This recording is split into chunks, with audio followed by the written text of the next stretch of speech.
Here you're ready for your dose of reality.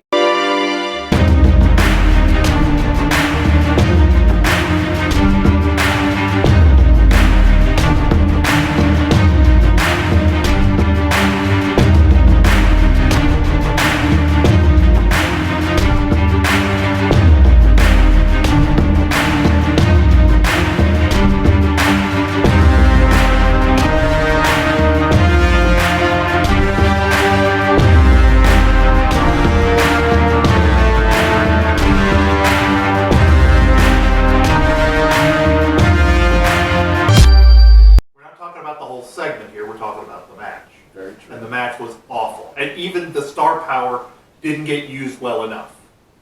I agree with that. You know, the big main event, the war to settle the score. Hulk Hogan, Mr. T with Jimmy Superfly Snuka taking on Roddy Piper with Bob Orton, who was Paul Orndorff, excuse me, yeah. All right. With Bob Orton in the corner. Pat Patterson and Muhammad Ali as special guest referees. Well, first of all, don't call his hotline because you see he got it wrong. How'd I get it wrong? You went, and Bob Orton, oh no, wait a minute, it was Bob I botched it, man. Sorry, my notes. It happened. All right, so Botchamania, you got 137 right there. But anyway, let's talk about this match. This match was very, very important from the WWF standpoint. They were the first ones to show that national mainstream celebrities can like wrestling, which was always seen as, well, very popular. Go back to the old Dumont Network and the Wrestling at the Chase and the 60s when it was drawing 15, 20,000 people in suits at the show every week.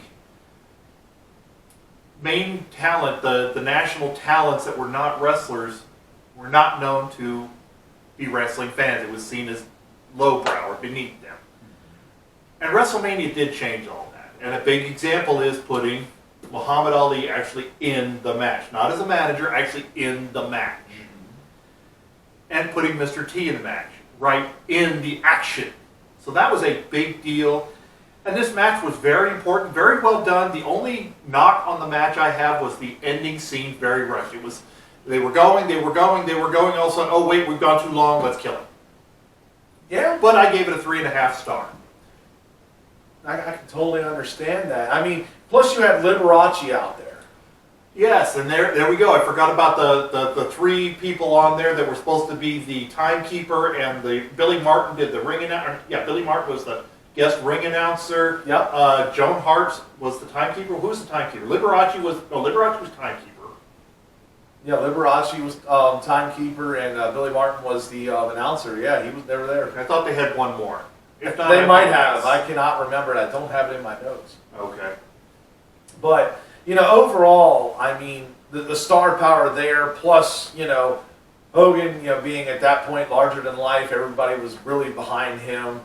You know, I gave the match 4 stars. I really felt like that was the reason why you came to the show, and I think you left happy if you were a fan of wrestling at that point. Yes, it was from the booking standpoint, from the or when kayfabe still existed, this was a well-booked match for the main event, and it was the people got the crowd or the reaction, and they got the finish they deserved. Excuse me, for this first show. Like I said, the finish seemed rushed, so I knocked half a star off, but it was a solid, good match, and Mr. T did not embarrass himself. Definitely. I mean, it also led to Paul Orndorff's eventual babyface turn. I think this was the start of that, where he got crowned by Bob Orton in the head with that cast. Yes. You know, it helped, you know, really push that as well. And the big main event here. Hogan. The cage. The cage. Bundy. The blue bird cage of doom. Yes. Some people love that cage. Some people love the old, you know, chain link fence. How do you feel about that? I understand why they made it the blue thing, because if they would have had to make it chain link, you wouldn't have been able to see through it.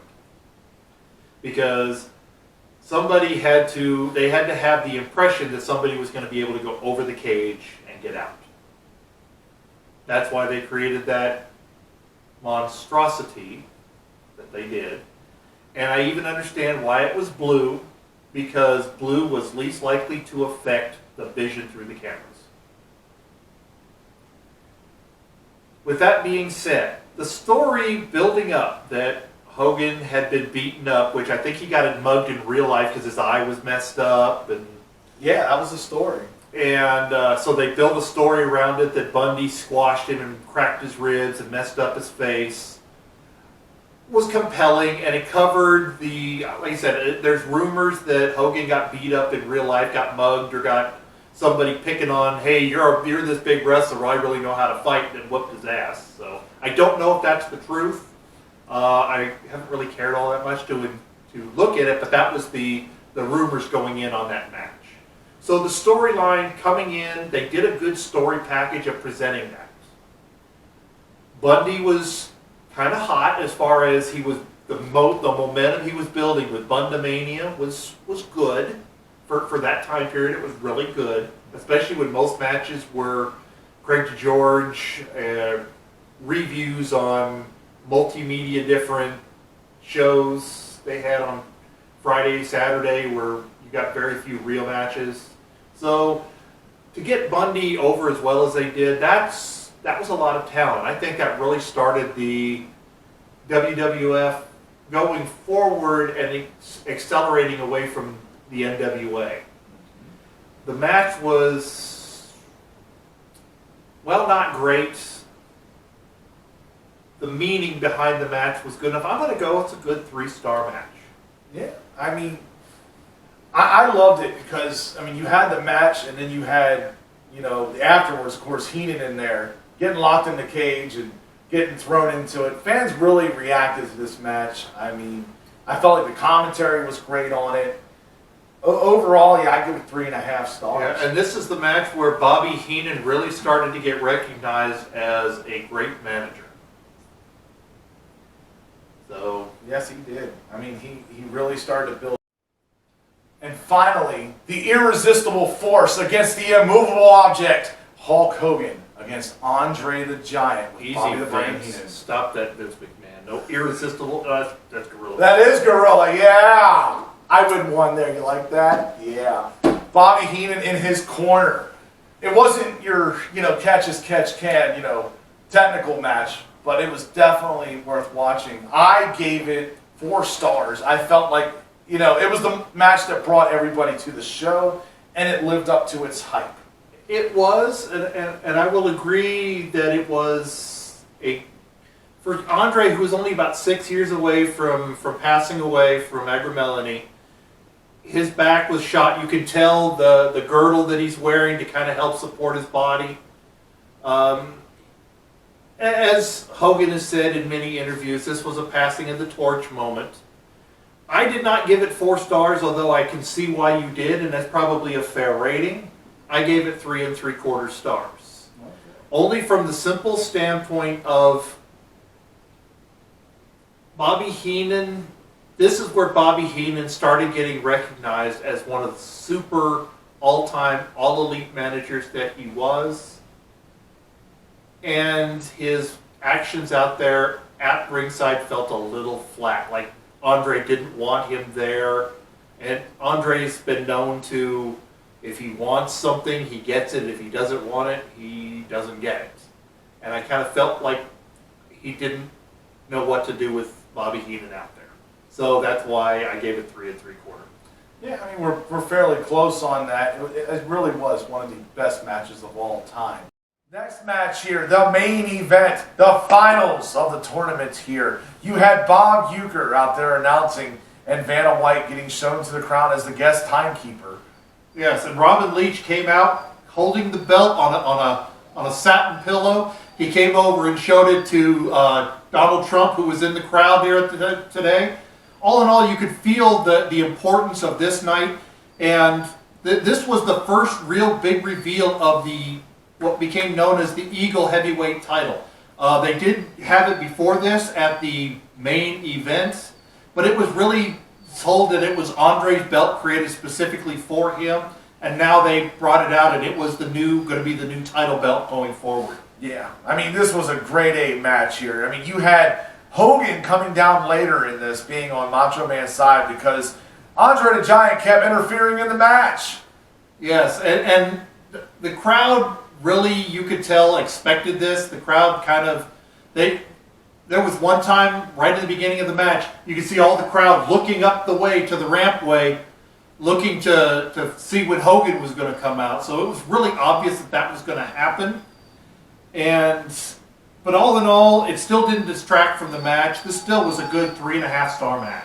Yeah, I mean, Savage ended up winning. Hogan took the chair to the back and knocked him out there. Savage became the world champion. As you seen the nice photo there, they had, Savage had Miss Elizabeth on his shoulder. He was really just excited. And I'm going to give some props to Hulk Hogan. He let Randy Savage enjoy his moment. Hogan has been talked about throughout wrestling history of stealing the spotlight.